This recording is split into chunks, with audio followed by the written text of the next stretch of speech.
இன்றைக்கி கடவுள் நம்மளுக்கு கொடுத்துருக்க வசனம் ஓசியா 3:1.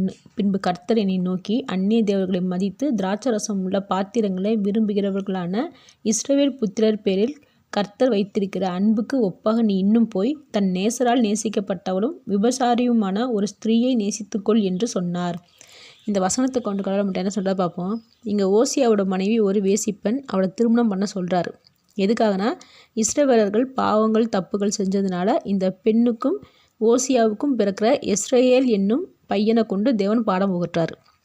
இந்த பெண் மறுபடியும் வேசித்தனம் பண்ணுறா.